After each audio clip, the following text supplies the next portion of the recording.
혹시 요즘 이런 느낌이 있으신가요? 예전처럼 먹는데도 몸이 자꾸 붓는 느낌이 드시나요? 밤에 소변 때문에 두세 번씩 깨고 나면 아침부터 기운이 빠지시나요? 건강검진에서 크레아티닌 수치나 사구 체어과율 이야기를 들었는데도 아직은 괜찮겠지 하고 넘기고 계시나요? 많은 분들이 투석이라는 단어를 들으면 아주 먼 미래의 일처럼 느끼십니다. 하지만 실제로는 그렇지 않습니다. 신장은 큰 소리로 경고하지 않습니다.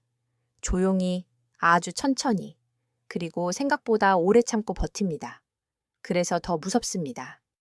특히 65세 이후에는 몸속 수분 조절 능력도 조금씩 떨어지고 혈압과 혈당, 약 복용, 식습관이 함께 겹치면서 신장이 받는 부담이 눈에 띄지 않게 쌓이기 쉽습니다. 실제로 만성 콩팥병은 나이가 들수록 흔해지고 상당수는 증상을 거의 못 느낀 채 지나갑니다. 하지만 너무 늦기 전에 식탁만 바꿔도 속도를 늦추는 데 분명한 도움이 됩니다. 바로 여기서 희망이 시작됩니다. 당신이 오늘부터 한 끼를 다르게 고르면 신장은 아직 충분히 지킬 수 있습니다. 제 진료실에 오셨던 한 분이 떠오릅니다. 68배 박 어머님이셨습니다. 저는 짜게 먹지도 않아요. 라면도 잘 안 먹고요. 그렇게 말씀하시는데 표정은 억울함과 두려움이 함께 섞여 있었습니다. 실제로 어머님은 자극적인 음식은 피하셨습니다. 그런데 식사를 자세히 들어보니 문제가 전혀 다른 곳에 있었습니다.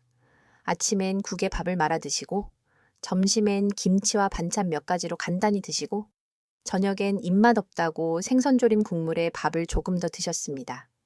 본인은 소박하게 먹는다고 느끼셨지만 신장 입장에서는 하루 종일 쉬지 못하고 있던 셈입니다. 짠맛만의 문제가 아니었습니다. 국물, 가공 반찬, 늦은 저녁 식사, 물 마시는 습관, 단백질의 양과 타이밍이 모두 겹쳐 있었지요. 이런 이야기를 들으면 마음이 철렁하실 수 있습니다. 나는 더 나쁜데 어떡하지? 이렇게 생각하실 수도 있습니다. 그런데 저는 오히려 이 지점이 중요하다고 말씀드리고 싶습니다. 무언가 아주 특별한 약이나 비싼 식품이 필요한 것이 아닙니다. 문제를 만드는 습관이 일상적이라는 뜻은 바꾸는 방법도 일상 속에 있다는 뜻이기 때문입니다. 매일 먹는 된장국 한 그릇, 무심코 집어드는 젓갈 한 조각, 몸에 좋다 믿고 챙겨 먹는 단백질 식품 하나가 어떤 분에게는 약이 되고 어떤 분에게는 부담이 됩니다. 바로 그 차이를 아는 것이 오늘 영상의 핵심입니다. 신장을 쉽게 비유하면 집안의 정수 필터와 비슷합니다. 물이 흐를 때마다 찌꺼기를 걸러주고 꼭 필요한 것은 남기고 필요 없는 것은 내보냅니다.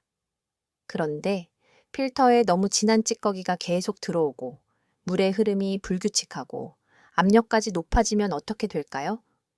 처음에는 버팁니다. 겉으로는 멀쩡해 보입니다. 하지만 안쪽의 작은 구멍들은 조금씩 상하고 결국 걸러내는 힘이 떨어집니다. 신장도 비슷합니다. 짠 음식만의 문제가 아니라 너무 진한 국물, 지나친 당분, 들쑥날쑥한 수분 섭취, 필요 이상으로 겹치는 단백질 부담, 그리고 혈압과 혈당의 압력이 필터를 지치게 만듭니다. 그런데 여기서 흥미로운 점이 하나 있습니다.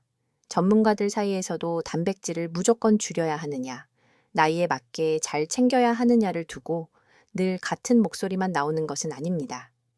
그래서 더더욱 자기 몸 상태에 맞는 기준이 중요합니다. 당신의 식탁은 지금 신장을 살리고 있을까요? 아니면 조용히 지치게 하고 있을까요? 조금 뒤에서는 65세 이후 가장 많이 반복되는 위험한 식습관, 특히 많은 분들이 건강식이라고 믿고 지나치는 식사의 함정을 하나씩 짚어드리겠습니다.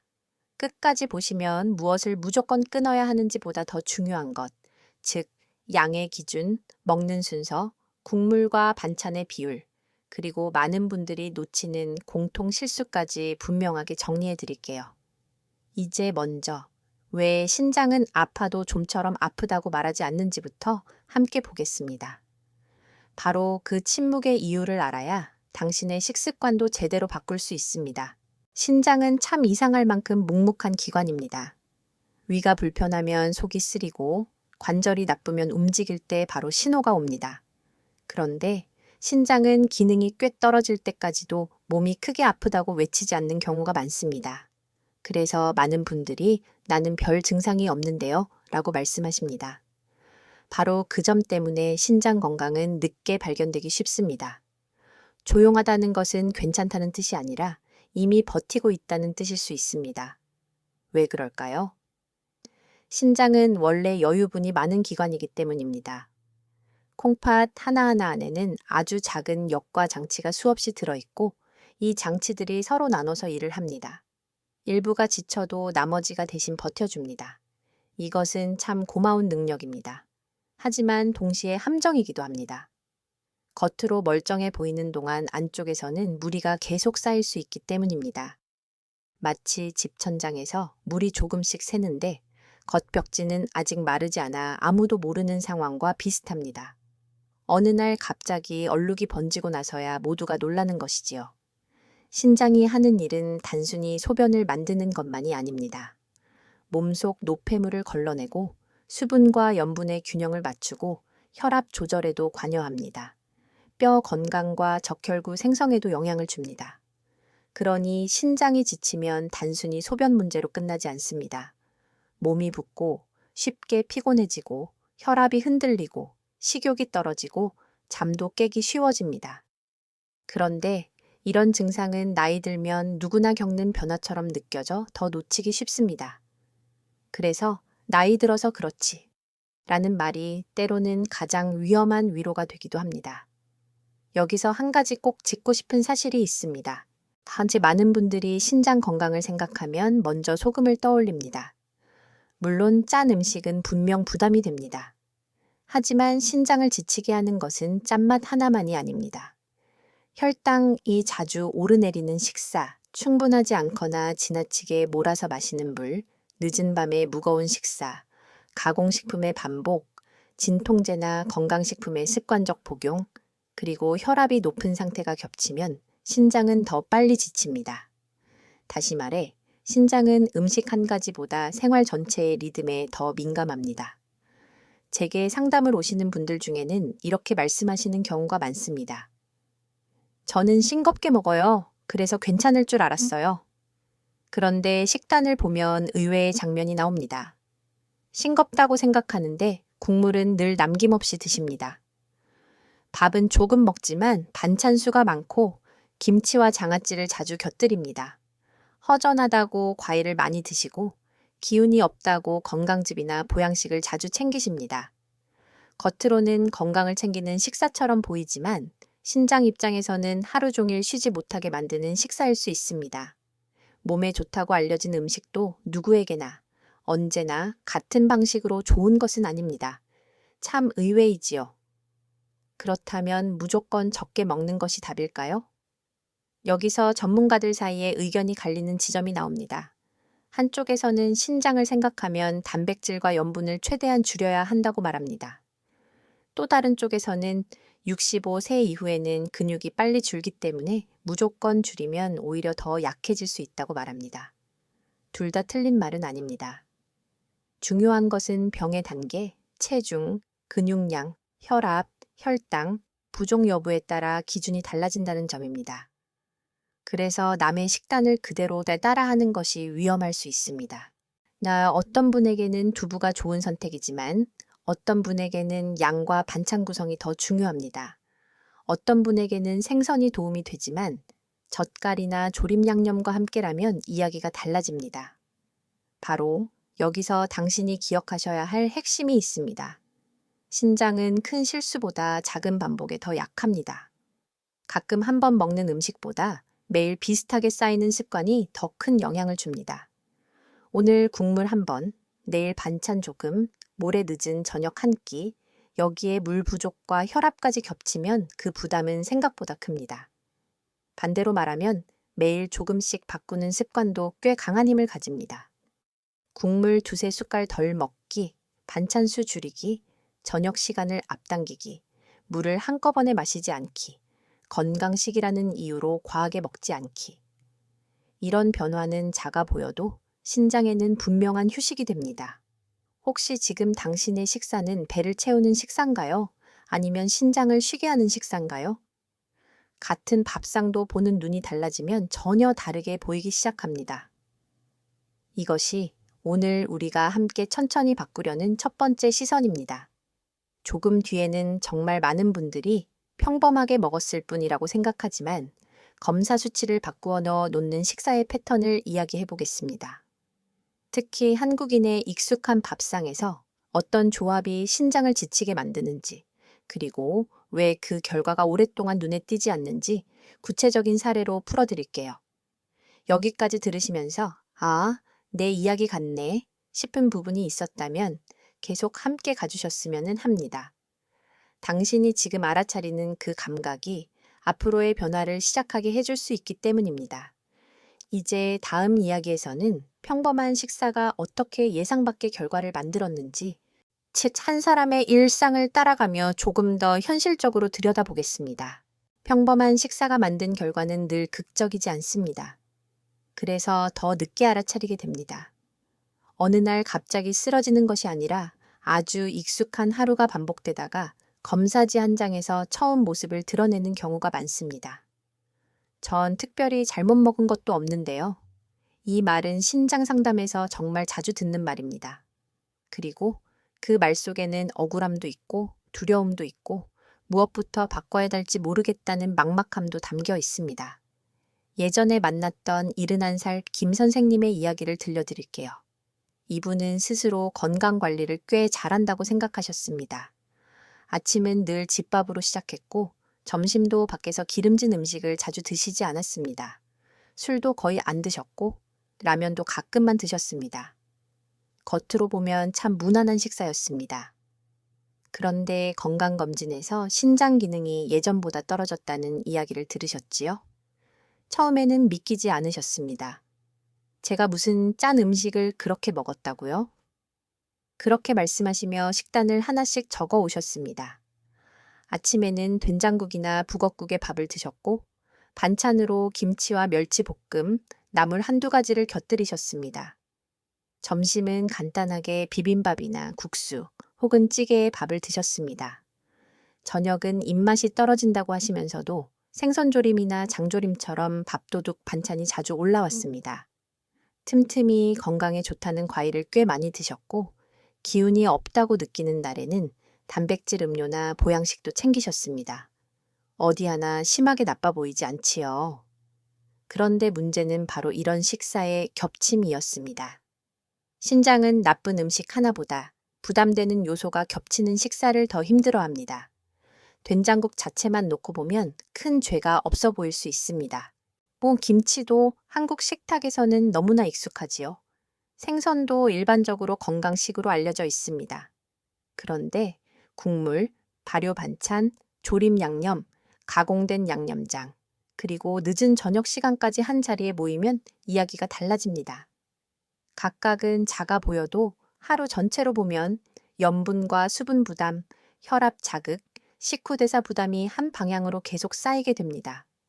마치 작은 돌멩이들이 매일 주머니에 하나씩 들어가는데 처음에는 가볍다가 어느 순간 걸음이 무거워지는 것과 비슷합니다. 여기서 많은 분들이 놀라시는 지점이 있습니다. 그래도 집밥인데 왜 문제죠?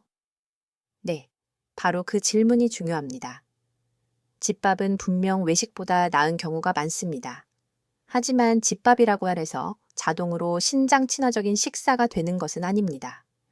특히 한국식 집밥은 국과 찌개, 반찬수, 양념 사용이 많아지기 쉽습니다. 적은 양을 먹어도 간은 진할 수 있고 밥보다 반찬을 많이 먹는 식사 구조가 만들어질 수 있습니다. 또 나이가 들수록 입맛이 무뎌져서 스스로는 짜지 않다고 느끼지만 실제 염분 섭취는 꽤 높아지는 경우도 흔합니다. 이것이 아주 흔한 과학적 사실입니다. 혀의 감각과 몸의 부담은 항상 같은 목소리를 내지 않습니다. 더 놀라운 것은 건강식으로 믿었던 선택이 오히려 혼란을 만들 수 있다는 점입니다. 예를 들어 과일은 몸에 좋다고 생각해서 많이 드시는 분들이 많습니다. 물론 과일은 좋은 식품입니다.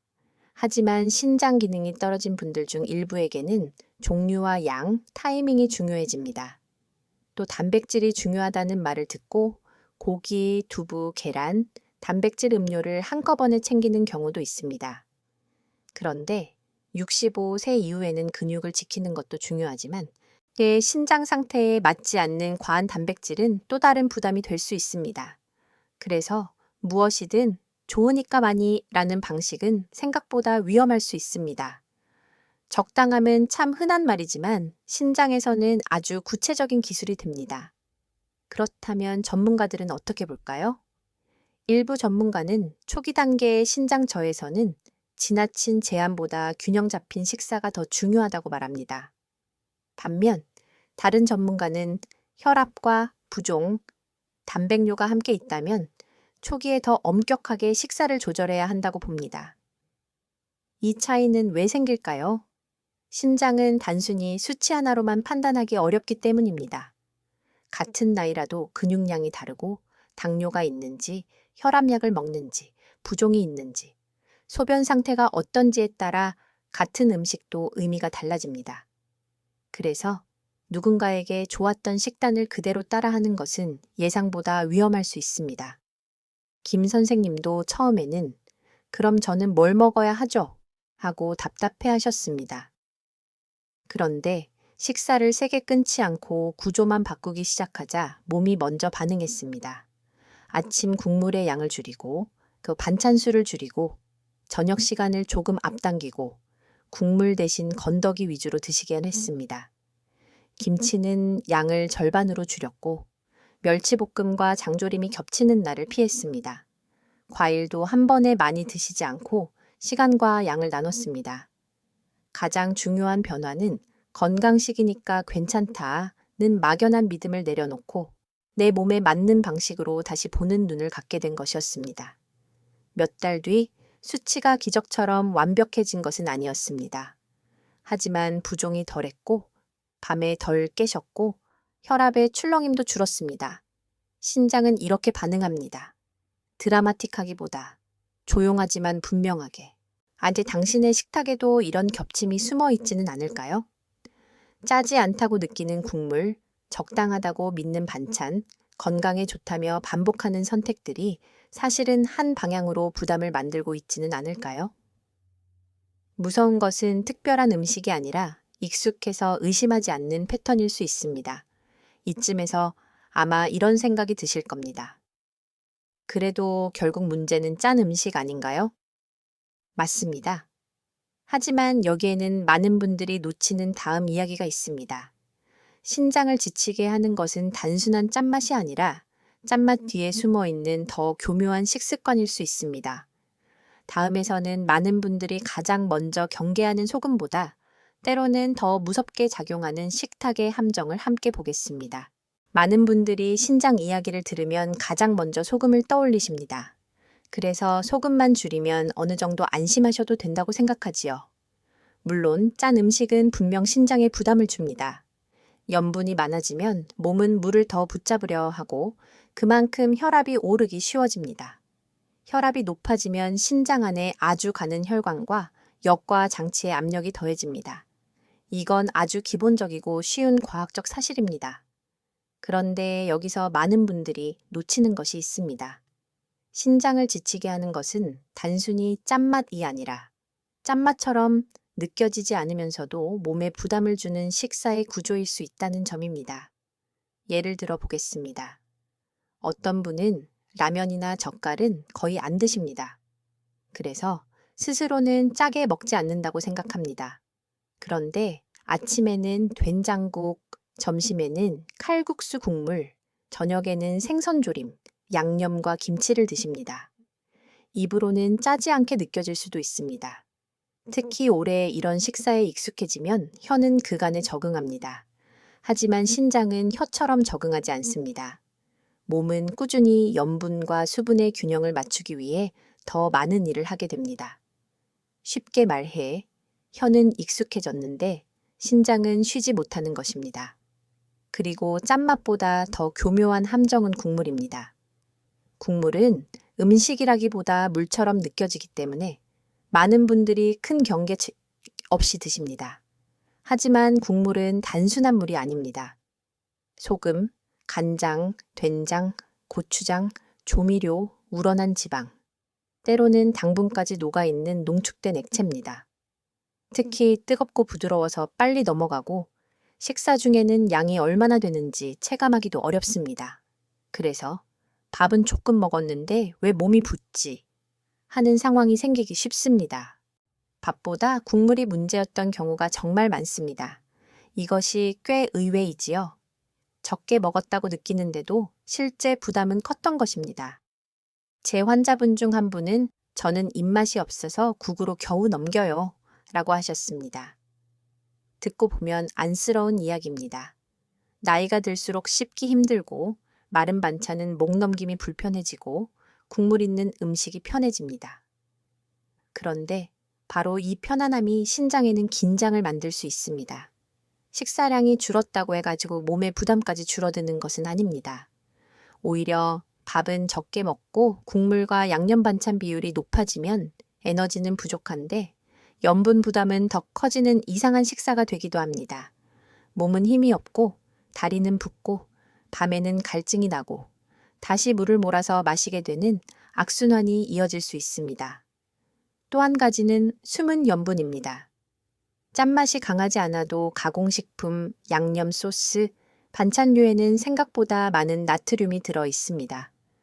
햄, 어묵, 장아찌, 젓갈, 국수, 육수, 시판 반찬, 각종 소스는 입에서는 부드럽고 맛있게 느껴져도 몸속에서는 다른 계산이 돌아갑니다. 특히 2가지 이상이 한 끼에 겹치면 총량은 금세 올라갑니다.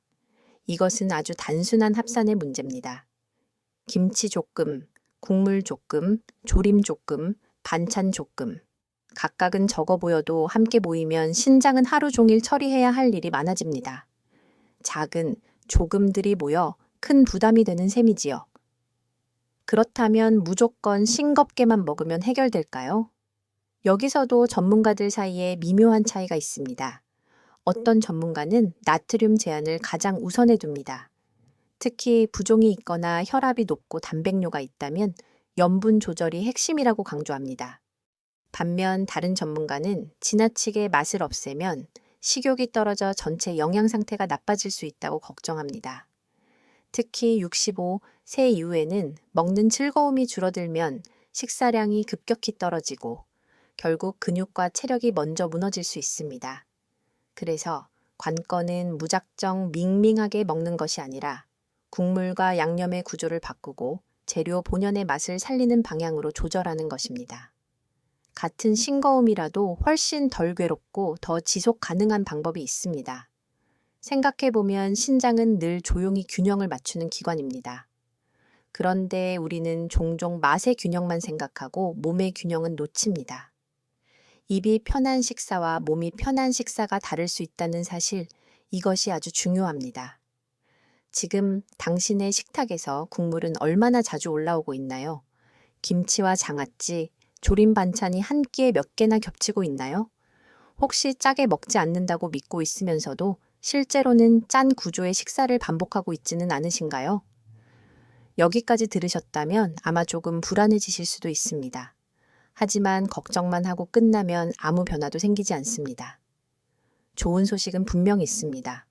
국물을 완전히 끊지 않아도 되고 모든 반찬을 포기하지 않아도 됩니다. 핵심은 무엇을 먼저 줄이고 무엇을 남기고 무엇을 바꿔야 하는지를 아는 것입니다. 그 순서를 알면 식탁은 생각보다 훨씬 부드럽게 달라질 수 있습니다. 그리고 이제 다음으로 넘어가면 많은 분들이 가장 헷갈려하는 문제를 만나게 됩니다. 바로 단백질입니다. 신장을 위해 단백질을 줄여야 한다는 말도 듣고 노년기에는 단백질을 꼭 먹어야 한다는 말도 듣습니다. 도대체 어느 쪽이 맞는 걸까요? 다음 이야기에서는 65세 이후 가장 혼란스러운 이 질문을 근육과 신장을 함께 지키는 관점에서 차분히 풀어보겠습니다. 이제 많은 분들이 가장 헷갈려 하시는 주제로 들어가 보겠습니다. 단백질입니다. 신장이 걱정되면 단백질을 줄이라는 말을 듣고 또 한편에서는 65세 이후에는 단백질을 잘 챙겨야 근육이 빠지지 않는다고 하지요. 둘 다 맞는 말처럼 들리니 더 혼란스럽습니다. 실제로 진료실에서도 가장 자주 나오는 질문 중 하나가 바로 이것입니다. 선생님, 저는 고기를 줄여야 하나요? 더 먹어야 하나요? 먼저 아주 쉬운 과학적 사실부터 말씀드리겠습니다. 단백질은 몸을 만드는 재료입니다. 근육, 면역, 회복, 호르몬, 효소까지 단백질이 필요한 곳은 아주 많습니다. 나이가 들수록 근육은 자연스럽게 줄기 쉬워서 예전과 똑같이 먹으면 오히려 부족해지는 경우도 있습니다. 그래서 65세 이후에는 단백질이 더 중요해질 수 있습니다. 다리에 힘이 없고 자꾸 비틀거리고 식사 후에도 기운이 없고 감기 후 회복이 더딘 분들 중에는 실제로 단백질 섭취가 부족한 경우가 적지 않습니다. 여기까지만 들으면 그럼 많이 먹으면 되겠네 라고 생각하기 쉽습니다. 하지만 신장을 생각하면 그렇게 단순하지는 않습니다. 신장은 단백질 대사 과정에서 생기는 노폐물을 처리해야 합니다. 그래서 신장 기능이 이미 떨어진 분에게 과한 단백질은 부담이 될 수 있습니다. 다시 말해, 단백질은 몸을 지키는 재료이지만 신장에는 처리해야 할 일이기도 합니다. 이 점이 참 중요합니다. 필요한 만큼은 꼭 먹어야 하지만 필요 이상으로 밀어넣는 방식은 조심해야 합니다. 특히 요즘은 건강에 좋다는 이유로 단백질 음료, 고단백 두유, 삶은 계란, 닭가슴살, 두부, 생선까지 한꺼번에 챙기시는 분들이 많습니다. 본인은 열심히 건강을 관리한다고 느끼지만 내 몸 전체로 보면 너무 겹치는 식사일 수 있습니다. 좋은 것도 겹치면 부담이 된다는 사실, 이것이 신장 식사의 어려운 점입니다. 예전에 상담했던 66살 이 어르신도 비슷했습니다. 건강검진에서 신장 기능이 조금 떨어졌다는 말을 듣고는 겁이 나셨습니다. 그런데 동시에 근육이 줄면 안 된다는 방송도 많이 보셨지요. 그래서 아침에는 삶은 계란 2개, 점심에는 두부 반모, 오후에는 단백질 음료, 저녁에는 생선이나 고기를 챙기셨습니다. 겉으로는 아주 성실한 식사처럼 보였습니다. 그런데 식단을 자세히 보니 문제는 양보다 집중에 있었습니다. 하루 전체를 균형 있게 나눈 것이 아니라 단백질을 여기저기 덧붙이는 식사였던 것입니다. 염분도 줄지 않았고 국물도 여전했고 저녁도 늦었습니다. 결국 신장을 쉬게 하지는 못하면서 몸에는 또 다른 부담을 만들고 있었지요. 이쯤에서 이런 질문이 떠오르실 수 있습니다. 그럼 단백질은 적당이라는 말밖에 없나요? 맞습니다. 하지만 여기서 말하는 적당히는 막연한 적당히가 아닙니다. 아주 현실적인 기준이 필요합니다. 첫째, 단백질은 한 끼에 몰아먹기보다 나누어 드시는 것이 좋습니다. 몸은 한 번에 너무 많은 단백질이 들어오는 것보다 하루 동안 조금씩 나누어 들어오는 것을 더 편하게 처리합니다. 둘째, 단백질 식품을 고를 때는 양념과 조리법까지 함께 봐야 합니다. 생선이 좋다고 해도 젓갈처럼 짜게 먹거나 조림 양념이 진하면 이야기가 달라집니다. 두부도 좋지만 찌개 국물 속에서 많이 드시면 염분과 함께 들어갑니다. 계란도 무조건 나쁜 음식이 아니지만 다른 단백질 식품과 겹치는 날은 조절이 필요합니다. 셋째, 신장 기능 수치와 부종, 단백뇨, 당뇨 여부에 따라 기준은 달라질 수 있습니다. 그래서 방송에서 들은 일반론만 믿고 스스로 극단적으로 조절하는 것은 위험합니다. 여기서 많은 분들이 놀라시는 반전이 하나 있습니다. 단백질 부족도 과다도 둘 다 위험하지만 더 흔한 문제는 불균형입니다. 즉, 너무 적거나 너무 많은 것보다 어떤 날은 거의 안 먹고 어떤 날은 몰아서 먹는 패턴, 양은 적절해 보여도 염분 많은 조리법과 함께 먹는 패턴, 단백질은 챙기지만 전체 식사 리듬은 무너져 있는 패턴이 더 많습니다. 그래서 신장을 지키는 식사는 단순히 음식 종류를 바꾸는 일이 아니라 배치와 순서를 바꾸는 일에 가깝습니다. 이것이 생각보다 훨씬 중요합니다. 전문가들 사이에서도 이 문제는 늘 조금씩 다르게 설명됩니다. 어떤 전문가는 초기 신장 저하 단계에서는 지나친 단백질 제한보다 좋은 질의 단백질을 적절히 나누어 먹는 것을 더 중요하게 봅니다. 반면 다른 전문가는 단백뇨가 있거나 사구 체어과율이 많이 떨어진 경우에는 단백질의 총량을 더 꼼꼼히 봐야 한다고 말합니다. 이 차이는 누구 말이 틀려서가 아니라 보는 환자의 상태가 다르기 때문입니다. 그래서 당신에게 맞는 식사는 노년기 고단백 식단도 아니고 무조건 저단백 식단도 아닐 수 있습니다. 바로 여기서 자기 몸의 단계와 반응을 아는 것이 중요해집니다. 저는 환자분들께 자주 이렇게 말씀드립니다. 단백질을 두려워하지도 말고 맹신하지도 마시라고요. 근육을 지키는 일은 분명 중요합니다. 하지만 신장을 지치게 하면서 근육을 살릴 수는 없습니다. 반대로 신장만 생각해서 지나치게 겁을 먹고 먹는 양을 줄이면 체력이 먼저 무너질 수 있습니다. 결국 우리가 찾아야 하는 것은 극단이 아니라 균형입니다. 한 끼에서 단백질이 주인공이 되더라도 그것이 국물과 짠 반찬 속에 숨어 있지 않게 만드는 것, 하루 전체에서 단백질이 고르게 배치되도록 돕는 것, 이것이 65세 이후 훨씬 더 현실적인 방법입니다. 혹시 지금 당신은 단백질을 너무 적게 드시고 계신가요? 아니면 건강을 챙긴다는 마음으로 오히려 과하게 겹치고 계신가요? 몸이 보내는 답은 의외로 가까이에 있습니다. 식사 후 더부룩함, 갈증, 부종, 피로감, 식사 리듬의 불균형이 이미 실마리를 주고 있을 수 있습니다. 이제 다음에서는 많은 분들이 전혀 가볍게 여기지 않지만 또 동시에 너무 익숙해서 진짜 무게를 잘 느끼지 못하는 한 가지를 보겠습니다. 바로 국물 한 그릇입니다. 시원하고 편안하고 소화도 잘 되는 것 같지만 왜 신장에게는 조용한 대가가 될 수 있는지, 그리고 무엇을 어떻게 바꾸면 훨씬 덜 부담스럽게 먹을 수 있는지 이어서 말씀드리겠습니다. 국물 한 그릇은 참 위로가 됩니다. 속이 허할 때도, 입맛이 없을 때도, 목이 메는 날에도 국물은 부드럽게 넘어갑니다. 그래서 특히 65세 이후에는 국물 있는 식사가 더 편하게 느껴집니다. 씹는 힘이 예전 같지 않고 마른 반찬은 삼키기 불편하고 따뜻한 한 숟갈이 몸을 풀어주는 것 같지요. 그런데 바로 이 익숙한 편안함이 신장에는 조용한 부담이 될 수 있습니다. 많은 분들이 짠 반찬은 경계하면서도 국물은 상대적으로 가볍게 생각하십니다. 하지만 신장 입장에서는 국물이야말로 가장 교묘한 부담 중 하나일 수 있습니다. 아주 쉬운 사실부터 말씀드리겠습니다. 국물은 물처럼 보이지만 물이 아닙니다. 국, 찌개, 탕, 육수에는 소금, 간장, 된장, 고추장, 조미료, 우러난 지방, 때로는 당분까지 녹아 있습니다. 즉, 단순히 수분을 보충하는 것이 아니라 몸이 처리해야 할 여러 성분이 한꺼번에 녹아 있는 액체를 마시는 셈입니다. 그래서 국물을 많이 마시면 배는 부른데 갈증은 오히려 남고 식후에는 몸이 무겁고 붓는 느낌이 들 수 있습니다. 특히 혈압이 있거나 다리가 자주 붓는 분, 밤에 소변 때문에 깨는 분에게는 이 차이가 더 크게 나타납니다. 마신 양은 많았는데 몸은 정작 편안하지 않은 이유가 여기에 있습니다. 신장이 하는 중요한 일 가운데 하나는 몸속의 물과 염분 균형을 섬세하게 맞추는 것입니다. 그런데 진한 국물이 자주 들어오면 신장은 그 균형을 맞추기 위해 더 많은 일을 해야 합니다.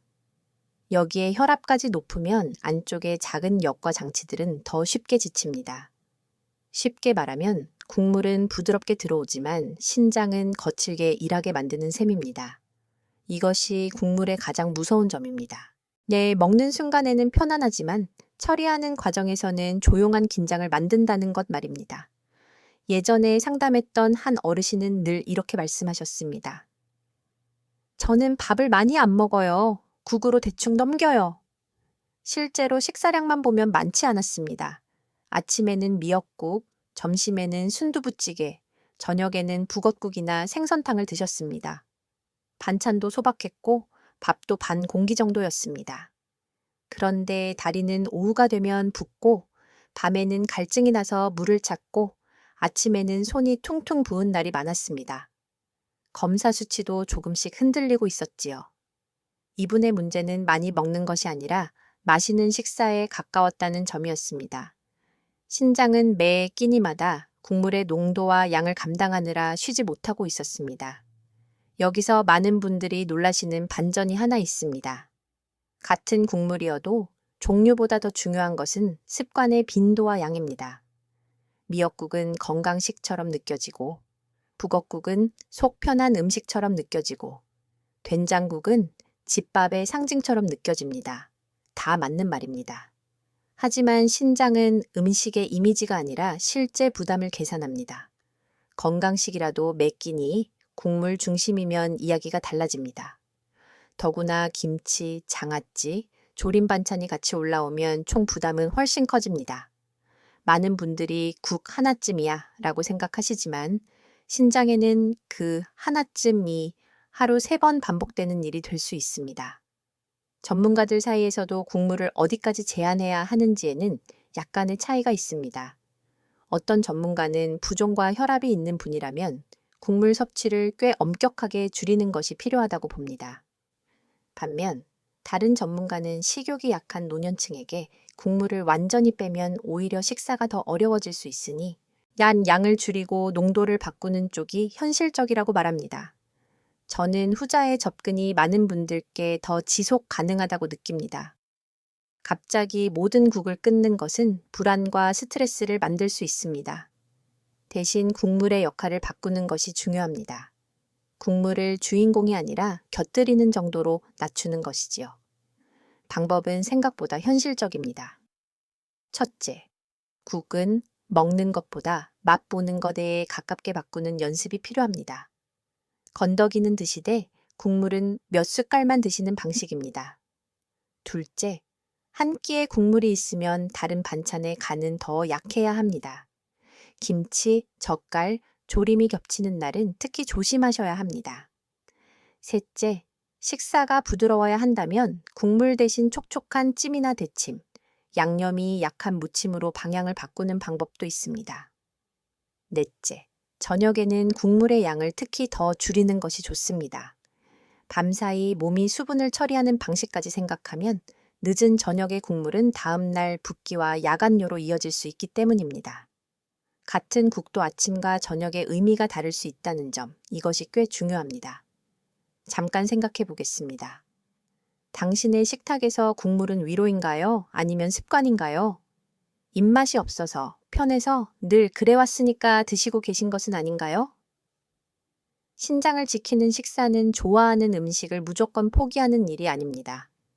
익숙한 음식과의 관계를 다시 정리하는 일에 가깝습니다. 국물도 마찬가지입니다. 완전히 끊는 것이 아니라 역할과 양을 다시 정하는 것입니다. 여기까지 오셨다면 아마 이런 생각도 드실 겁니다. 그래도 두부나 생선, 채소는 많이 먹어도 괜찮지 않나요? 참 중요한 질문입니다. 실제로 많은 분들이 몸에 좋다고 믿는 음식들 안에서도 털을 먹는 방법에 따라 신장에는 전혀 다른 결과가 나타납니다. 다음 이야기에서는 바로 그 부분을 보겠습니다. 좋은 음식도 왜 방법이 중요하고 같은 재료라도 누구에게는 도움이 되고 누구에게는 부담이 되는지 아주 현실적인 식탁의 예로 이어가 보겠습니다. 좋은 음식도 방법이 중요하다는 말은 사실 신장 식사에서 가장 자주 잊히는 진실입니다. 많은 분들이 이렇게 생각하십니다.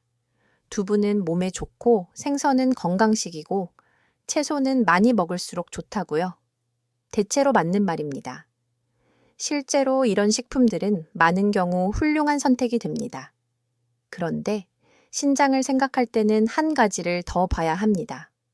무엇을 먹느냐만이 아니라 얼마나 자주 먹는지, 어떤 조리법으로 먹는지, 다른 음식과 어떻게 겹치는지가 훨씬 더 중요해진다는 점입니다.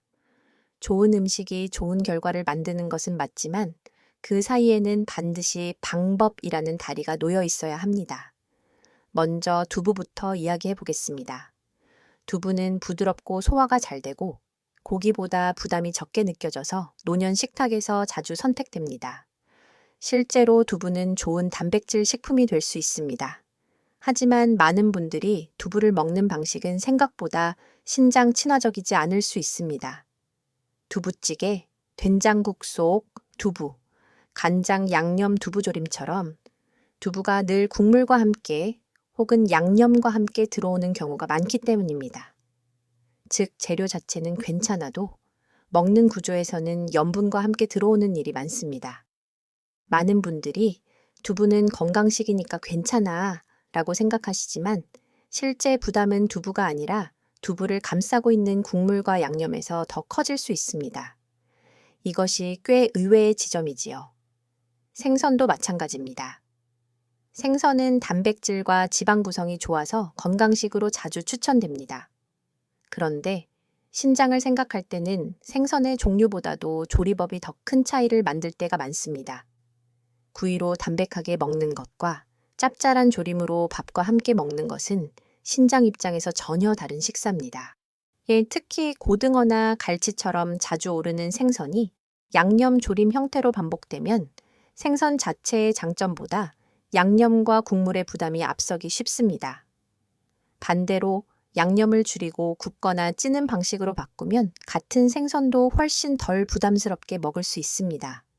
결국 좋은 음식이냐 나쁜 음식이냐보다 몸에 들어오는 전체 모습이 더 중요합니다. 채소는 어떨까요? 채소는 늘 좋은 것처럼 느껴집니다. 그리고 실제로 대부분의 경우 채소는 식탁에서 중요한 자리를 차지해야 합니다. 식이섬유와 여러 영양소를 제공하고 식사의 균형을 잡아주는 역할도 하지요. 하지만 채소도 한국식 식탁에서는 종종 양념과 함께 강해집니다.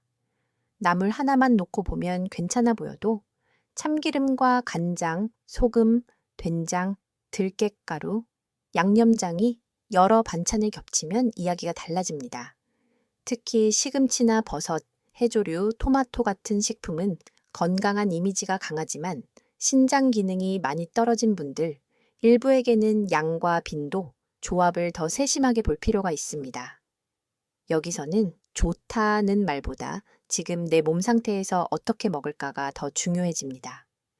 예전에 상담했던 한 분은 채소를 정말 열심히 드셨습니다.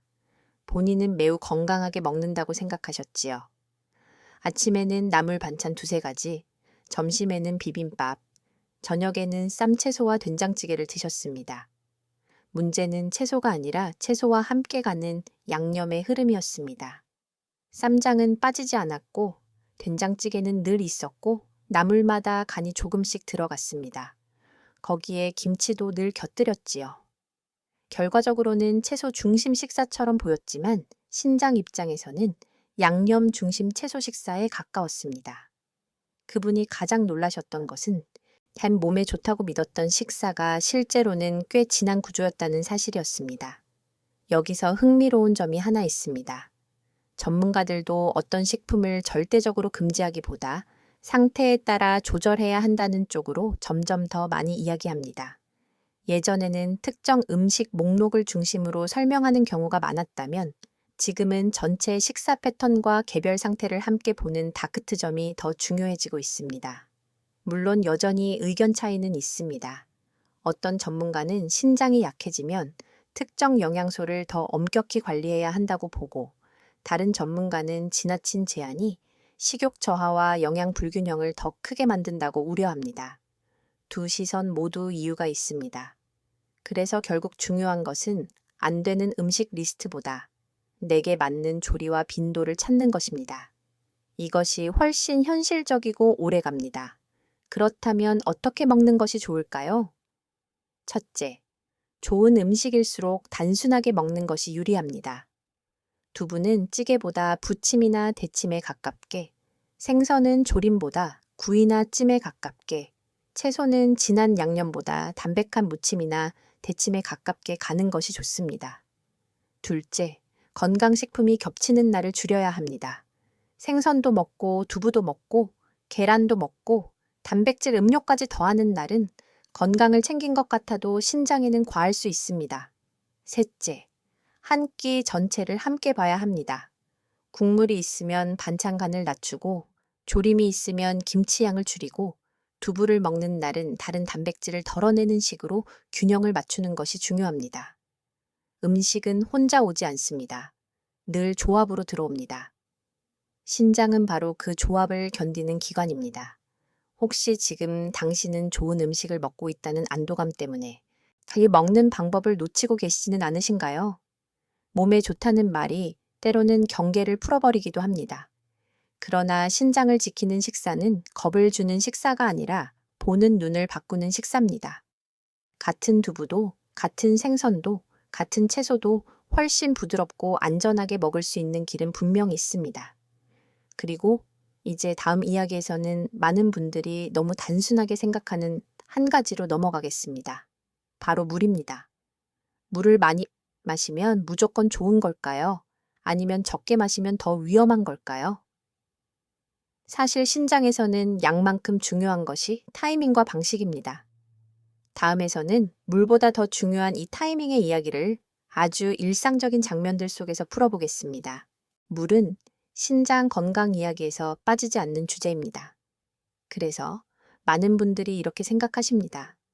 물을 많이 마시면 신장에 좋다. 어느 정도는 맞는 말입니다. 몸속 노폐물을 배출하고 순환을 돕는 데 물은 분명 중요합니다. 그런데 여기서 자주 놓치는 것이 있습니다. 신장은 물의 양만 보는 것이 아니라 물이 언제, 어떻게 들어오는지도 함께 본다는 점입니다. 그래서 어떤 분은 물을 꽤 많이 마시는데도 몸이 편하지 않고 어떤 분은 물을 적게 마셔서 더 큰 부담을 만들기도 합니다. 결국 중요한 것은 많이 마시느냐 적게 마시느냐보다 내 몸에 맞는 리듬으로 마시느냐입니다. 아주 쉬운 과학적 사실부터 말씀드리겠습니다. 우리 몸은 한꺼번에 들어온 많은 물을 완벽하게 저장해 두지 못합니다. 일정량 이상이 짧은 시간에 들어오면 몸은 균형을 맞추기 위해 급하게 조절하려고 합니다. 그 과정에서 신장도 갑자기 바빠집니다. 반대로 오랜 시간 거의 마시지 않다가 갈증이 심해져서 한 번에 벌컥벌컥 마시는 습관이 반복되면 신장은 편안한 리듬을 갖기 어렵습니다. 쉽게 말해 신장은 몰아서 일하는 것보다 조금씩 꾸준히 일하는 것을 더 좋아합니다. 이것은 마치 천천히 고르게 흘러가는 물길과 갑자기 불어나는 급류의 차이와 비슷합니다. 특히 65세 이후에는 갈증을 느끼는 감각이 예전보다 둔해질 수 있습니다. 그래서 몸은 이미 약간 말라 있는데도 본인은 별로 목이 마르지 않다고 느끼는 일이 생깁니다. 또 반대로 밤에는 입이 마르고 답답해서 물을 자주 찾게 되지요.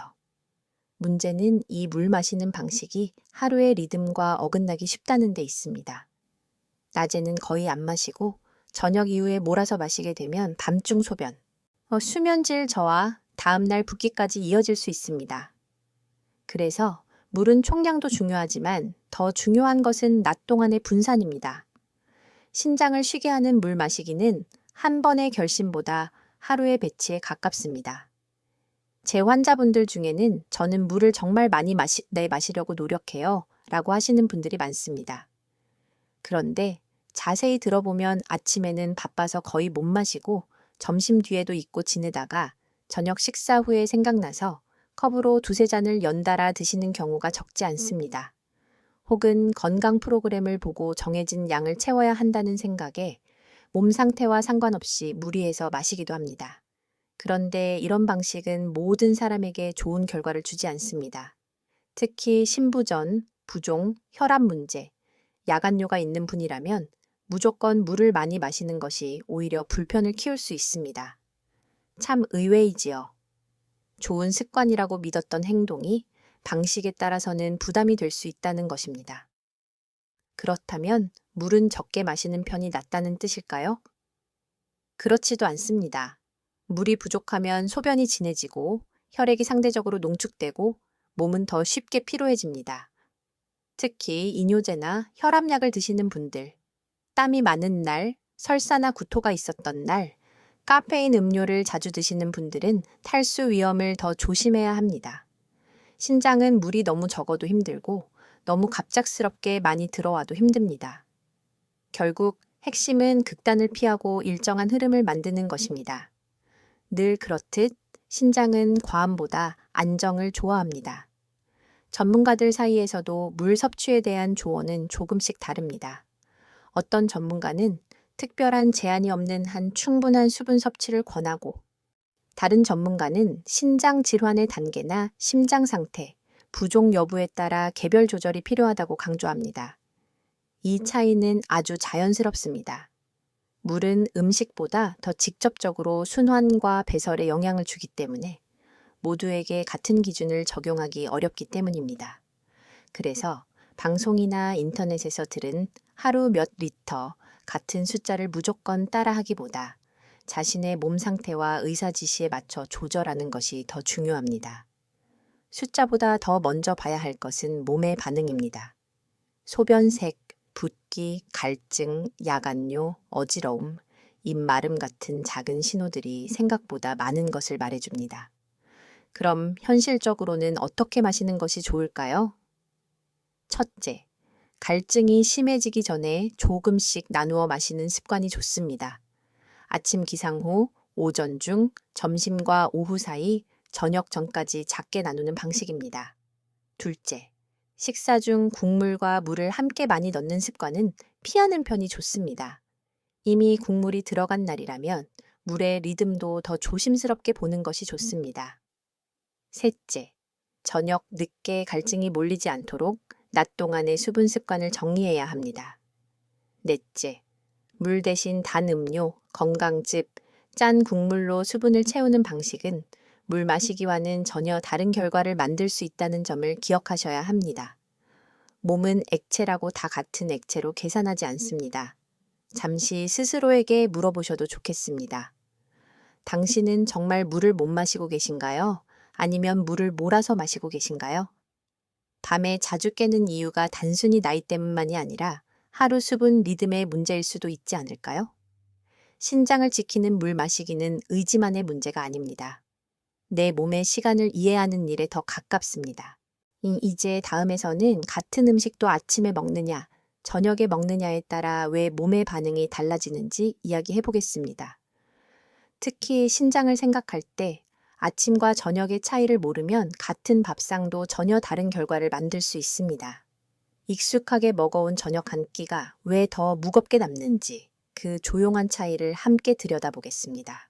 같은 음식도 아침에 먹느냐, 저녁에 먹느냐에 따라 몸의 반응이 달라질 수 있습니다. 많은 분들은 음식의 종류와 양만 중요하다고 생각하십니다. 물론 그것도 중요합니다. 하지만 신장을 생각할 때는 언제 먹는가도 결코 가볍지 않습니다. 특히 65세 이후에는 몸의 회복 속도, 활동량, 수면의 질, 혈압의 흐름, 수분 처리 능력이 예전과 조금씩 달라지기 때문에 같은 밥상도 시간대에 따라 전혀 다른 결과를 만들 수 있습니다. 이것이 꽤 놀라운 지점입니다. 건강식도 저녁 늦게 들어오면 부담이 될 수 있고 평범한 식사도 아침에 더 가볍게 처리될 수 있기 때문입니다. 먼저 아주 쉬운 사실부터 짚어보겠습니다. 아침과 낮에는 몸이 움직일 시간이 남아 있습니다. 먹은 음식이 에너지로 쓰이고 수분도 활동과 함께 자연스럽게 분산될 가능성이 더 큽니다. 하지만 저녁, 특히 늦은 저녁은 다릅니다. 식사 후 몸을 많이 움직이지 않고 곧 잠자리에 들게 되며 밤 사이에는 신체 리듬도 낮과 달라집니다. 이때 짠 음식, 많은 국물, 무거운 단백질, 늦은 간식이 겹치면 신장은 밤에도 바쁘게 균형을 맞추려 해야 합니다. 그래서 야간뇨가 늘고 다음날 아침 붓기가 심해지고 잠이 얕아지는 일이 생기기 쉽습니다. 먹은 것은 저녁 한 끼인데 부담은 밤새 이어지는 셈입니다. 실제로 진료실에서 많이 보는 장면이 있습니다. 낮에는 식사를 간단히 하다가 저녁에 가족과 함께 제대로 드시는 분들입니다. 하루 종일 바쁘거나 입맛이 없어 적게 드시다가 저녁에 밥, 국, 반찬, 과일, 후식까지 한 번에 몰리는 것이지요. 본인은 낮에 적게 먹었으니 괜찮다고 생각하실 수 있습니다. 하지만 신장은 하루 총량만 계산하지 않습니다. 얀 한 번에 얼마나 들어왔는지, 어떤 시간대에 들어왔는지도 함께 영향을 줍니다. 특히 저녁 늦게 국물과 양념 반찬이 많은 식사가 들어오면 몸은 쉬어야 할 시간에 계속 처리 모드로 남아있게 됩니다. 이것이 밤에 여러 번 깨고도 이유를 모르는 분들께 아주 중요한 실마리가 되기도 합니다. 예전에 73살 초에 어르신은 밤마다 두세 번은 꼭 화장실에 가셨습니다. 혈압약도 드시고 계셨고 아침엔 손이 붓는 날도 많았습니다. 그런데 식사를 보니 낮에는 거의 소홀했고 저녁에 몰아서 드시는 패턴이 분명했습니다. 저녁 식사에는 늘 국이나 찌개가 있었고 생선조림이나 장조림 같은 반찬도 자주 드셨습니다. 식후에는 과일이 빠지지 않았고 자기 전에는 목이 마르다며 물도 꽤 드셨지요. 이분에게 가장 먼저 드린 조언은 음식 종류를 대폭 바꾸는 것이 아니었습니다. 저녁의 양과 시간을 조정하고 국물과 과일, 물의 타이밍을 옮기는 것이었습니다. 그러자 아주 극적인 변화는 아니어도 밤에 깨는 횟수가 줄고 아침에 붓기도 덜해졌습니다. 같은 음식보다 같은 음식의 시간이 문제였던 것입니다. 여기서 많은 분들이 의외라고 느끼시는 부분이 있습니다. 과일처럼 건강한 음식도 저녁 늦게 몰리면 불편을 키울 수 있다는 점입니다. 과일은 분명 좋은 식품이지만 식후에 습관처럼 많이 드시거나 밤에 허전함을 달래는 용도로 드시면 전체 수분과 당 부담이 늦은 시간에 겹칠 수 있습니다. 또 단백질도 낮에 나누어 먹으면 도움이 되지만 저녁에만 집중되면 소화와 대사 측면에서 더 무겁게 느껴질 수 있습니다. 결국 음식의 가치는 시간과 함께 다시 평가되어야 합니다. 같은 두부도, 같은 생선도, 같은 과일도 아침과 저녁의 몸 반응이 같지 않을 수 있다는 것, 이것이 오늘 이야기의 핵심입니다. 전문가들 사이에서도 식사 시간의 중요성을 보는 시각은 점점 커지고 있습니다. 어떤 전문가는 저녁 식사 시간을 앞당기고 야식을 줄이는 것이 혈당과 혈압, 체중 관리에 도움이 된다고 강조합니다. 또 어떤 전문가는 노년층에서는 너무 일찍 저녁을 끝내면 오히려 밤에 허기나 저혈당 불편을 느낄 수 있으니 양과 구성의 조절이 더 중요하다고 봅니다. 이 역시 둘 다 일리가 있습니다. 결국 중요한 것은 무조건 일찍 먹는 것이 아니라 밤에 신장이 과하게 일하지 않도록 저녁 식사의 농도와 양, 수분, 간식을 함께 조정하는 것입니다. 시간만 바꾸고 내용이 그대로면 충분하지 않을 수 있고 내용만 바꾸고 시간이 너무 늦으면 또 다른 부담이 남을 수 있습니다. 그렇다면 저녁은 어떻게 바꾸는 것이 좋을까요? 첫째, 저녁은 아침보다 가벼워야 한다는 원칙을 기억하시면 좋습니다. 많은 분들은 오히려 저녁을 하루 중 가장 풍성하게 드시는데 신장은 이 패턴을 힘들어할 수 있습니다. 둘째, 저녁 국물의 양을 줄이고 짠 반찬이 겹치지 않도록 해야 합니다.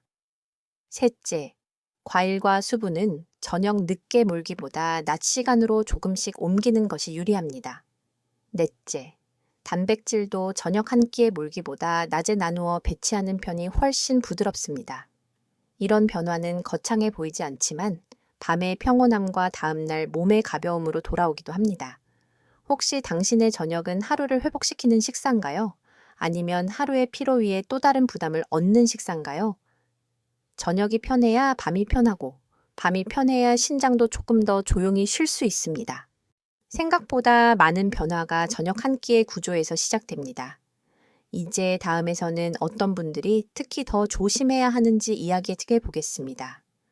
혈압이 있는 분, 당뇨가 있는 분, 다리가 붓는 분, 밤에 자주 깨는 분, 약을 여러 가지 드시는 분들은 왜 같은 식사도 더 빨리 부담이 될 수 있는지, 그리고 무엇을 더 일찍 살펴야 하는지 현실적으로 짚어드리겠습니다. 이제부터는 조금 더 현실적인 이야기를 해보겠습니다. 같은 식사를 해도 어떤 분은 비교적 괜찮고 어떤 분은 훨씬 빨리 부담을 느낍니다. 그 차이를 만드는 가장 큰 배경 중 하나가 바로 기존의 몸 상태입니다. 특히 혈압이 높으신 분, 당뇨가 있으신 분, 다리가 잘 붓는 분, 밤에 소변 때문에 자주 깨는 분, 진통제나 여러 약을 함께 드시는 분들은 식습관의 영향을 더 직접적으로 받을 수 있습니다. 이것은 겁을 주기 위한 말이 아닙니다. 오히려 내가 왜 더 일찍 관리해야 하는지를 이해하면 식탁을 보는 시선이 훨씬 분명해지기 때문입니다. 먼저 혈압부터 보겠습니다. 신장은 혈압과 아주 가까운 관계를 맺고 있습니다. 혈압이 높다는 것은 신장 안에 가느다란 혈관에도 더 큰 압력이 걸리고 있다는 뜻입니다. 쉽게 말해 필터를 통해 지나가는 물살이 너무 세지는 것과 비슷합니다. 처음에는 버틸 수 있지만 그 압력이 오래 지속되면 작은 손상이 쌓이기 쉽습니다. 그래서 혈압이 높으신 분은 짠 음식과 국물, 가공 반찬, 늦은 저녁 식사의 영향을 더 크게 받을 수 있습니다.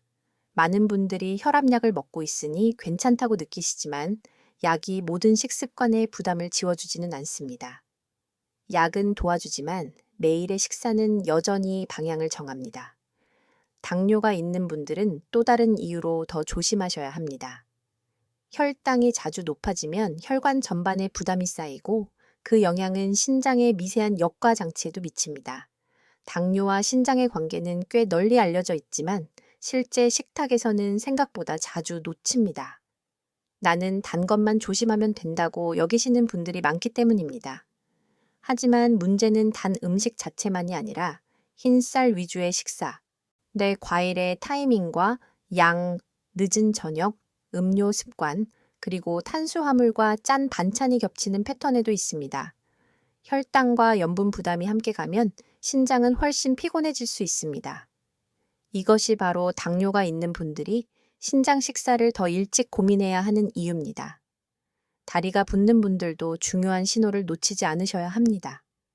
물론 붓기는 오래 앉아 있었거나 날씨가 덥거나 순환이 떨어져도 생길 수 있습니다. 하지만 오후가 되면 양말 자국이 더 깊어지고 아침에는 손이 뻣뻣하고 반지가 꽉 끼고 얼굴이 무거운 느낌이 자주 든다면 몸의 수분과 염분 균형을 다시 살펴볼 필요가 있습니다. 특히 국물, 김치, 조림 반찬, 늦은 과일, 저녁 이후 몰아서 마시는 물이 겹치면 이런 붓기가 더 두드러질 수 있습니다.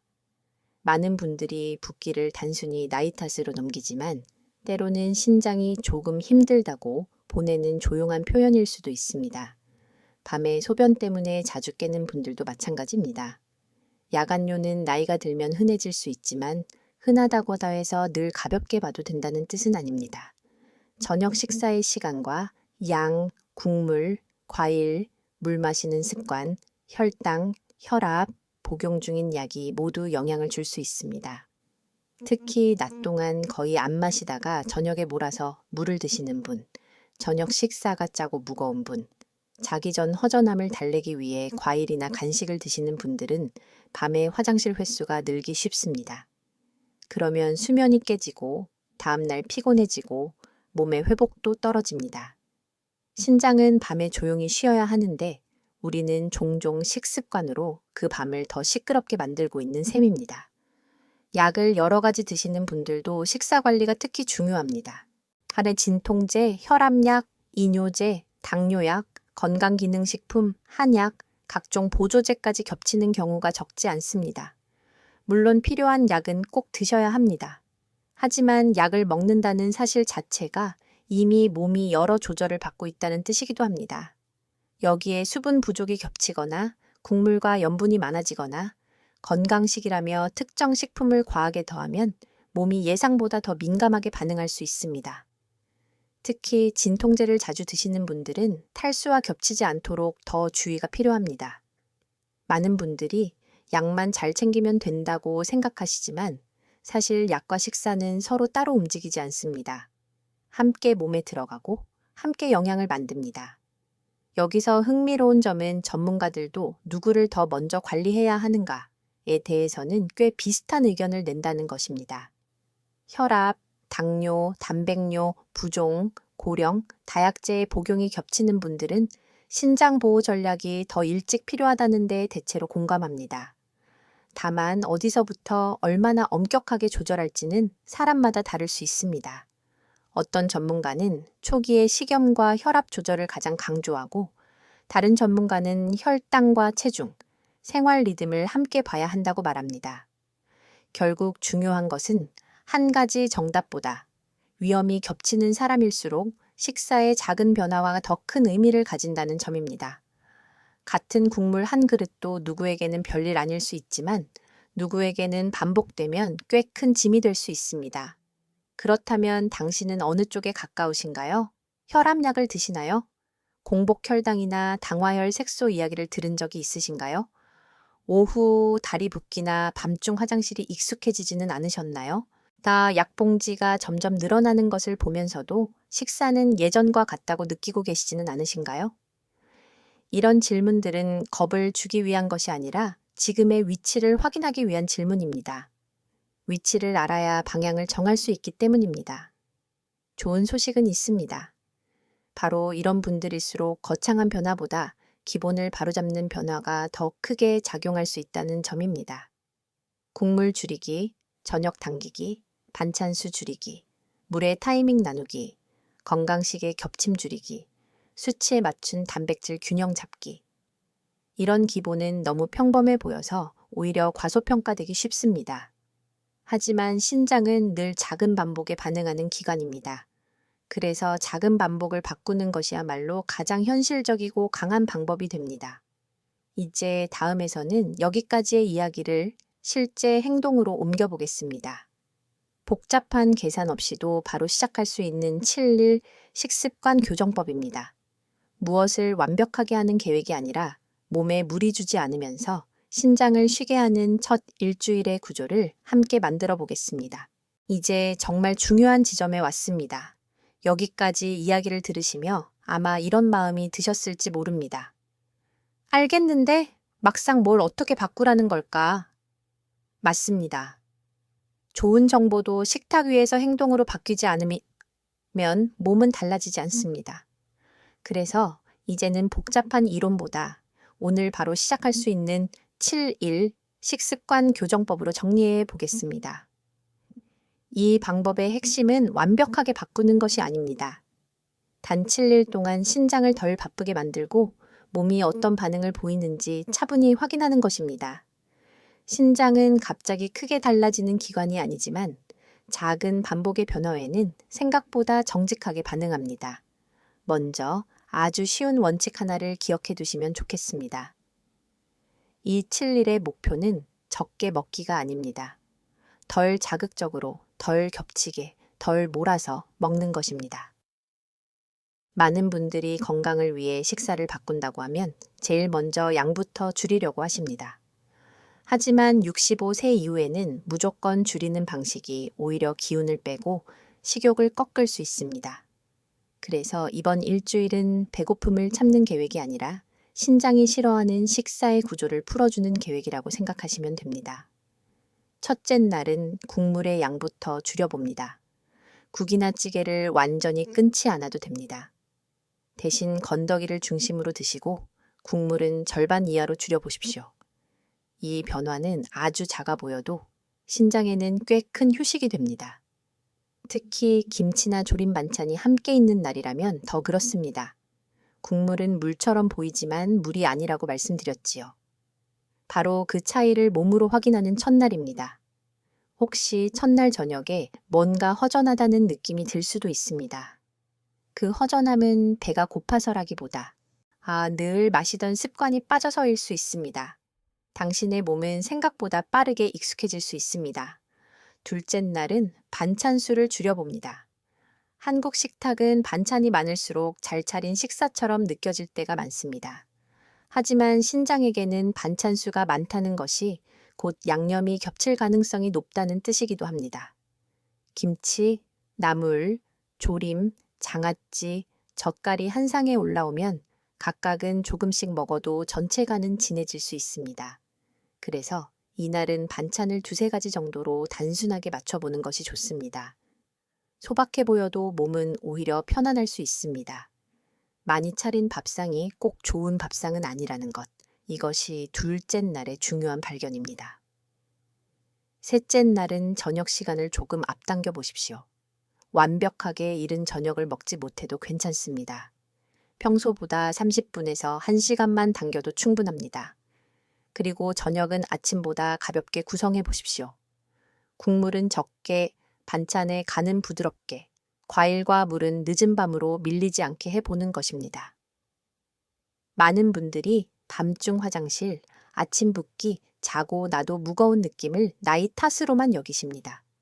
그런데 의외로 저녁 한 끼가 그 밤의 질을 바꾸는 경우가 적지 않습니다. 혹시 당신의 밤이 조용해지면 그동안 놓치고 있던 원인을 새롭게 보게 되지 않을까요? 넷째 날은 단백질의 양보다 배치를 바꾸는 날입니다. 한 끼에 몰아먹지 말고 하루 안에서 자연스럽게 나누어 보십시오. 예를 들어 아침에 계란을 먹었다면 점심에는 두부나 생선을 적당히, 저녁에는 과하게 겹치지 않게 조절하는 식입니다. 건강을 챙긴다는 이유로 단백질 식품이 한날 한시에 여러 번 덧붙는 경우가 많습니다. 그런데 신장은 그런 겹침을 힘들어할 수 있습니다. 단백질은 적으로 볼 필요도 없고 무조건 많이 넣을 필요도 없습니다. 몸에 맞게 조용히 배치하면 됩니다. 이 차이가 생각보다 큽니다. 다섯째 날은 물 마시는 타이밍을 정리해 보겠습니다. 갈증이 심해졌을 때 벌컥 마시기보다 낮 동안 조금씩 나누어 드시는 연습입니다. 아침에 일어나서 한 번, 오전에 한 번, 점심과 오후 사이에 나누어 조금씩, 저녁 이후에는 과하게 몰리지 않도록 보는 방식입니다. 물은 많고 적음의 싸움이 아니라 리듬의 문제라고 말씀드렸습니다. 특히 국물 있는 날은 물의 양보다 전체 수분 구조를 함께 보아야 합니다. 혹시 이날 저녁에 입이 덜 마르고 밤에 덜 깨는 느낌이 든다면 그것만으로도 아주 중요한 힌트가 될 수 있습니다. 여섯째 날은 건강식의 겹침을 줄여보는 날입니다. 생선도 좋고 두부도 좋고 채소도 좋고 과일도 좋습니다. 하지만 좋은 것들이 함께 몰리거나 양념과 함께 겹치면 몸은 다른 반응을 보일 수 있습니다. 이날은 좋은 음식 많이가 아니라 좋은 음식 단순하게를 기억해 보십시오. 조리법을 담백하게 바꾸고 한 끼 전체의 균형을 보는 연습입니다. 이쯤에서 이 영상이 도움이 되고 있다면 비슷한 고민을 하는 가족이나 지인과 함께 나눠보셔도 좋겠습니다. 나이가 들수록 식사는 혼자만의 문제가 아니라 함께 사는 사람들의 습관과도 연결되기 때문입니다. 일곱째 날은 기록입니다. 거창한 식단표를 만들 필요는 없습니다. 단 3가지만 적어보십시오. 무엇을 먹었는지, 밤에 몇 번 깼는지, 다음날 몸이 어땠는지, 붓기가 덜했는지, 입이 덜 말랐는지, 아침이 조금 가벼웠는지, 화장실 가는 횟수가 달라졌는지. 이렇게 적어보면 막연했던 몸의 반응이 조금씩 보이기 시작합니다. 사람은 기억보다 기록에서 더 정확해집니다. 그리고 이 기록은 앞으로 당신에게 맞는 식사의 방향을 찾는 데 아주 큰 도움이 됩니다. 전문가들 사이에서도 완벽한 식사법 하나를 모두에게 적용할 수 없다는 점에는 점점 더 공감이 모이고 있습니다. 어떤 분은 염분 조절이 먼저이고, 어떤 분은 저녁 시간 조정이 먼저이며, 어떤 분은 단백질 배치가 더 중요할 수 있습니다. 그래서 이 7일 계획의 진짜 의미는 정답을 강요하는 데 있지 않습니다. 당신의 몸이 어떤 변화에 가장 먼저 반응하는지를 찾는 데 있습니다. 신장은 참 조용한 기관이지만 잘 관찰하면 분명히 말을 합니다. 다만 그 말은 큰 소리가 아니라 부종, 갈증, 야간요, 피로감, 수면의 질 같은 작은 신호로 들려옵니다. 혹시 지금 당신은 너무 늦었다고 생각하고 계시나요?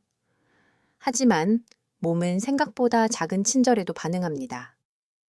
중요한 것은 대단한 결심이 아니라 오늘 한 끼에서 무엇을 덜어내고 무엇을 남길지 아는 눈입니다.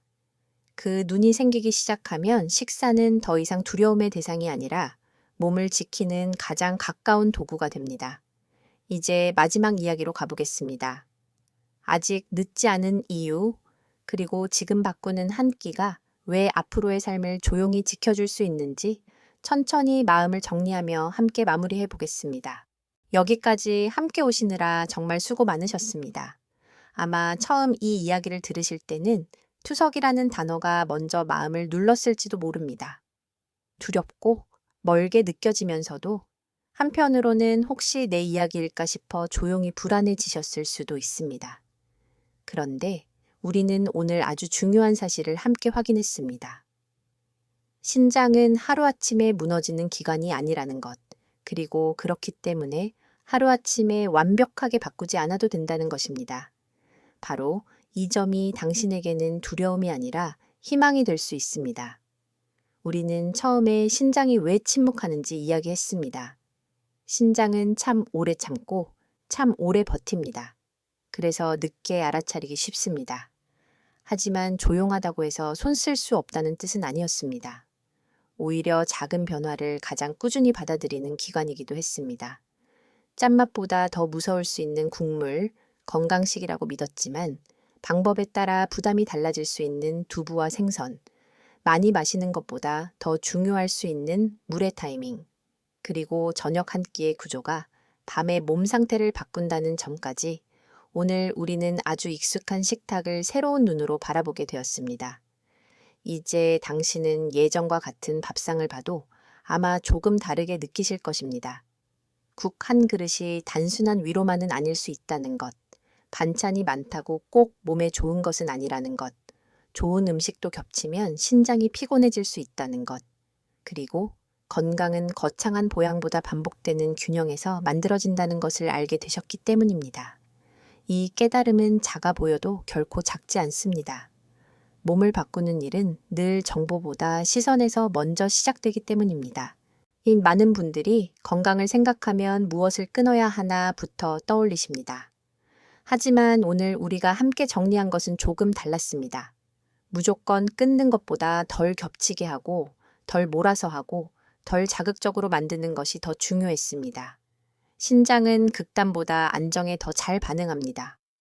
갑자기 너무 적게 먹는 것도, 좋다는 것을 한꺼번에 너무 많이 더하는 것도 신장을 편안하게 하지는 못합니다. 오히려 당신의 몸에 맞는 리듬을 찾고 그 리듬을 오래 유지하는 것이 더 큰 힘을 가집니다. 이것이 참 평범해 보여도 가장 깊은 원칙입니다. 혹시 이런 마음도 드실 수 있습니다. 나는 이미 혈압도 있고 당뇨도 있고 나이도 많은데 이제 와서 바꾼다고 달라질까? 그 마음을 저는 충분히 이해합니다. 몸은 예전 같지 않고 이미 몇 가지 약을 드시고 있고 건강검진 수치를 볼 때마다 마음이 무거워질 수 있습니다. 하지만 바로 그런 분들일수록 더 늦기 전에 기본을 다듬는 일이 중요합니다. 완벽한 식단표가 없어도 괜찮습니다. 값비싼 식품을 사지 않아도 괜찮습니다. 오늘 저녁 국물 2숟갈을 덜어내는 일, 김치 양을 조금 줄이는 일, 반찬 수를 하나 줄이는 일, 밤늦은 과일을 낮으로 옮기는 일, 물을 몰아서 마시지 않는 일. 이런 변화는 너무 소소해서 별것 아닌 것처럼 느껴질 수 있습니다. 그러나 신장은 원래 그런 작은 것들에 반응하는 기관입니다. 생각해보면 우리 몸은 늘 큰 사건보다 작은 반복 속에서 방향을 정해왔습니다. 좋은 습관도 나쁜 습관도 어느 날 갑자기 완성되는 것이 아니라 매일의 생활 속에서 조금씩 자리 잡습니다. 그래서 당신이 오늘 바꾸는 한 끼는 단순히 오늘의 식사가 아닙니다. 또 앞으로의 밤을 조금 더 편안하게 만들고 아침의 붓기를 조금 덜하게 만들고 검사표를 볼 때의 마음을 조금 덜 무겁게 만드는 시작일 수 있습니다. 변화는 드라마처럼 크지 않아도 됩니다. 조용하고 분명하면 충분합니다. 신장은 원래 그런 변화를 좋아합니다. 또 한 가지 꼭 말씀드리고 싶습니다. 자신을 너무 몰아붙이지 마십시오. 건강 이야기를 듣다 보면 조금만 어겨도 큰일 날 것처럼 불안해지기 쉽습니다. 하지만 두려움만으로는 오래 가지 못합니다. 오래가는 변화는 늘 이해와 다정함 위에서 만들어집니다. 오늘 국물을 줄이지 못했다고 바로 해서 실패한 것이 아닙니다. 반찬이 조금 겹쳤다고 하다 해서 모든 노력이 무의미해지는 것도 아닙니다. 중요한 것은 다시 돌아오는 힘입니다. 내 몸을 포기하지 않고 내 식탁을 조금씩 다시 살피는 힘입니다. 나이 들어서 건강을 지키는 일에는 완벽함보다 꾸준함이 훨씬 더 중요합니다. 그리고 기억하셨으면 합니다. 투석이 두려운 이유는 단지 치료의 부담 때문만이 아니라 내 삶의 리듬이 흔들릴 것 같은 두려움 때문일 것입니다. 먹는 일, 자는 일, 걷는 일, 가족과 시간을 보내는 일, 평범한 일상이 무거워질까봐 마음이 조용히 떨리는 것이지요. 그래서 오늘의 식사 변화는 단지 신장 수치를 위한 일이 아닙니다. 당신의 평범한 일상을 오래 지키기 위한 선택이기도 합니다. 좋아하는 사람과 밥을 먹고, 밤에 조금 더 편히 자고, 다음날 아침을 덜 불안하게 맞이하는 것. 결국 건강은 그렇게 생활 가까이에 있습니다. 이 영상을 들으시면서 떠오른 사람이 있으셨을지도 모르겠습니다. 늘 국물 없이는 밥을 못 드시는 부모님, 밤마다 화장실 때문에 자주 깨시는 배우자, 밖에 건강식이라고 믿으며 여러 음식을 겹쳐 드시는 형제나 친구 말입니다. 그런 분이 있다면 오늘 이야기를 꼭 함께 나눠보셨으면 좋겠습니다. 건강은 혼자 지키는 것 같아도 식탁은 늘 함께 연결되어 있기 때문입니다. 누군가의 밥상을 바꾸는 말 한마디가 때로는 큰 검사 결과보다 먼저 사람을 살피게 만들기도 합니다. 그리고 이제 마지막으로 아주 작고 따뜻한 제안을 드리고 싶습니다. 오늘부터 단 7일만 완벽하지 않아도 좋으니 한 가지씩만 실천해 보십시오. 국물 줄이기, 저녁 당기기, 물 나누어 마시기, 반찬수 줄이기, 건강식 겹치지 않기. 그중 당신에게 가장 쉬운 것 하나만 골라도 괜찮습니다. 중요한 것은 시작입니다. 몸은 시작을 기억합니다. 그리고 그 시작은 생각보다 당신에게 많은 것을 돌려줄 수 있습니다. 오늘 내용 중에서 이건 정말 내 이야기였다 싶은 부분이 있으셨다면 댓글로 남겨주세요. 밤에 몇 번 깨시는지, 국물을 얼마나 줄여보고 싶은지, 혹은 어떤 식습관이 가장 바꾸기 어려운지도 좋습니다. 직접 해보신 변화가 있다면 그 경험을 나눠주셔도 좋겠습니다. 당신의 한 줄이 같은 고민을 가진 다른 분에게 큰 용기가 될 수 있습니다. 이 이야기가 도움이 되셨다면 좋아요와 공유로 함께 나눠주시고 앞으로도 몸을 지키는 조용한 습관들을 함께 배우고 싶으시다면 계속 곁에 머물러 주세요. 그리고 오늘 이 순간 아주 작게 시작해 보겠습니다.